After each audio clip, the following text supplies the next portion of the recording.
विनीत राय हत्याकांड का मुख्य आरोपी और 50,000 का इनामी बदमाश कमलेश बिंद गाजीपुर पुलिस के एनकाउंटर में ढेर हो चुका है।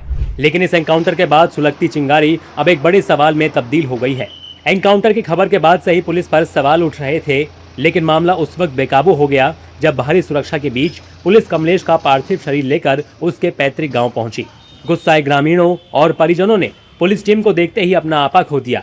देखते ही देखते पुलिस की गाड़ियों पर पत्थरों की बारिश शुरू हो गई। गांव वालों का गुस्सा इस कदर फूटा कि पुलिस को पीछे हटने पर मजबूर होना पड़ा।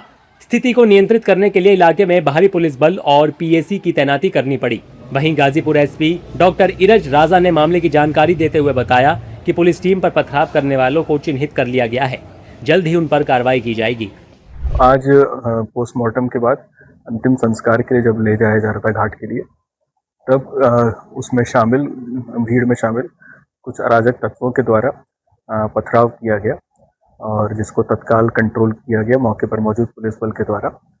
इसमें मुकदमा पंजीकृत किया जा रहा है 60-70 लोगों के विरुद्ध। इसमें कुछ नामजद हैं जो हमने आइडेंटिफाई कर लिए हैं।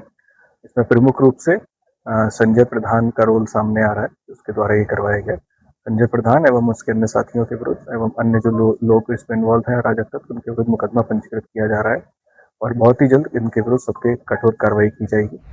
कमलेश बिंद की मौत के बाद अब इस मामले पर सियासत भी गर्मा गई है। विपक्ष ने कानून व्यवस्था पर सवाल उठाते हुए इसे सड़क छाप न्याय और मानवाधिकारों का हनन बताया है। बहरहाल गांव में तनाव की स्थिति बनी हुई है।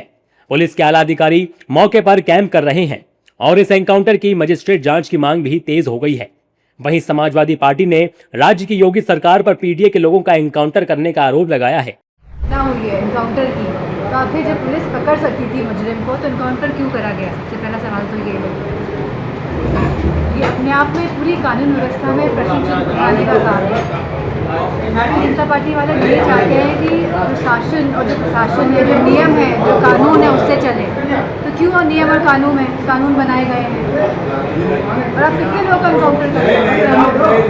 नेचुरल सी बात है, लोगों में गुस्सा तो आएगा। जब गलत होगा तो लोगों के गुस्सा तो जागृत होगा ही। समाजवादी पार्टी के इन आरोपों के बाद अब बीजेपी नेताओं ने भी विपक्ष को करारा जवाब दिया है। बीजेपी नेताओं का कहना है कि जो लोग पीडीए की बात कर रहे हैं उनके राज में सबसे ज्यादा एनकाउंटर पीडीए के लोगों के ही हुए हैं। देखिए, सपा को तो बोल रहे नहीं, उनके समय तो और हुआ था। हम तो जेल में थे ना, हमारे ऊपर गोली चली थी। उनके समय तमाम पुलिस वाले हमसे मिले जेलों में कि जो गलत एनकाउंटर में जेलों में न्यायालय के आदेशों पर। तो इस तरीके से नहीं होना उनका। हम तो ये कहते हैं कि आज के दिन में सरेंडर करने का अवसर मिला लोगों को, न्यायालय से अभिरक्षा मिले जाए, फास्ट ट्रैक कोर्ट बनाया जाए और एक लिमिट के अंतर ऐसे अपराधियों के खिलाफ हो जो आपराधिक।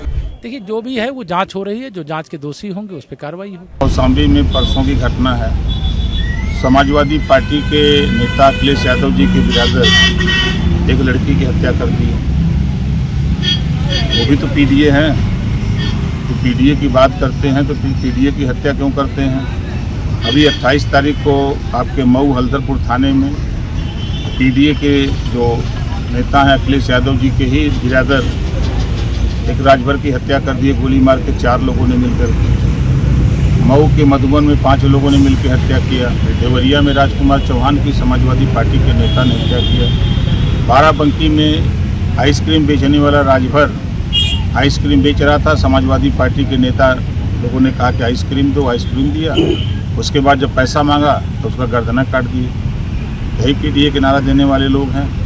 कमलेश बिंद की पत्नी ने पुलिस पर आरोप लगाए हैं कि कमलेश को घर से बुलाया गया और बाहर ले जाकर एनकाउंटर कर दिया गया। पत्नी के आरोपों के बाद अब यह मामला और भी ज्यादा गर्मा चुका है।